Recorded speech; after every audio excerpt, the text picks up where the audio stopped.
A special thank you to each of our subscribers who make this channel possible. Here's today's story.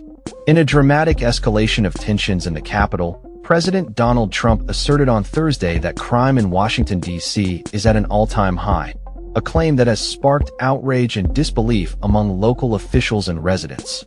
Speaking from the Oval Office, Trump declared, "Washington, D.C. is at its worst point. It will soon be at its best point," amid a federal takeover of the city's police department and the deployment of the National Guard. His comments came on the heels of a chaotic scene on the streets of D.C., where protesters confronted federal law enforcement officials who set up checkpoints, stopping vehicles for minor infractions. Eyewitness reports indicated that approximately 20 officers, some affiliated with the Department of Homeland Security, were pulling over drivers for issues like broken taillights and seatbelt violations. This heavy-handed approach drew the ire of demonstrators, who gathered in numbers exceeding 100, chanting slogans such as "Get off our streets." The situation escalated with at least one arrest, highlighting the growing tension between the community and federal forces. The president's remarks coincided with a significant crackdown on homelessness in the city, a long-standing focus of his administration. As city police initiated sweeps to clear homeless encampments, advocates warned of the dire consequences for those displaced, noting the lack of available shelter beds. Amber W. Harding, executive director of the Washington Legal Clinic for the Homeless, expressed deep concern, stating, "We do not have enough shelter beds for everyone on the street.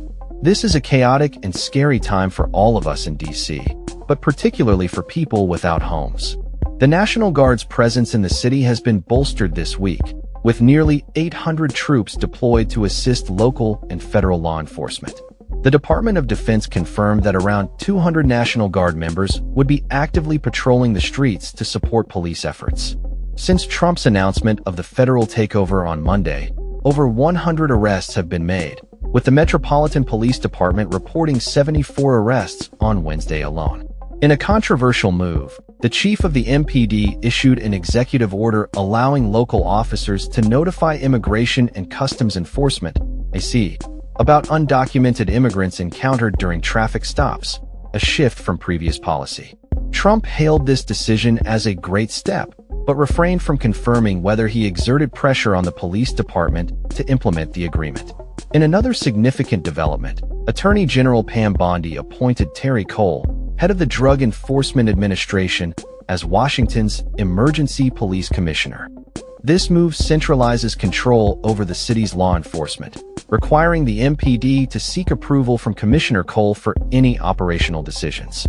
The implications of this shift for current Police Chief Pamela Smith, who serves under the mayor, remain unclear. The president's authority to commandeer the D.C. police force stems from the Home Rule Act of 1973, which permits such actions for federal purposes deemed necessary. Trump hinted at extending this takeover beyond the initial 30-day period, a move that would require congressional approval. However, Senate Democratic leader Chuck Schumer firmly opposed any extension, stating, "No way. We'll fight him tooth and nail." Trump suggested that if Congress does not grant the extension, he may declare a national emergency to unilaterally prolong federal control. As the president continues to paint Washington, D.C. as a city plagued by crime, statistics tell a different story. Violent crime in the Capitol reached a 30-year low in 2024, following a spike in 2023. Mayor Muriel Bowser, a Democrat, defended the city, stating, "We don't live in a dirty city. We are not 700,000 scumbags and punks. We have to be clear about our story." Phil Mendelson, chair of the D.C. City Council, criticized Trump's narrative, asserting that the collaboration between law enforcement agencies has been constructive. Despite the president's rhetoric, Mendelson emphasized that the portrayal of D.C. as a crime-ridden cesspool is not only inaccurate, but also damaging to the city's reputation. As the federal sweeps targeting homeless individuals begin, there is an air of uncertainty and fear among the city's vulnerable populations. Advocates have been urging residents of encampments to seek shelter, warning them of the potential consequences of remaining in the streets. The situation remains fluid, with local officials and community advocates closely monitoring developments as tensions rise between federal authorities and the D.C. community. The coming days will likely see further confrontations as the federal presence intensifies and the city grapples with the implications of Trump's controversial policies and claims. That's all for this story. We upload videos every day covering many different subjects, so hit that subscribe button to stay informed. Thanks for watching.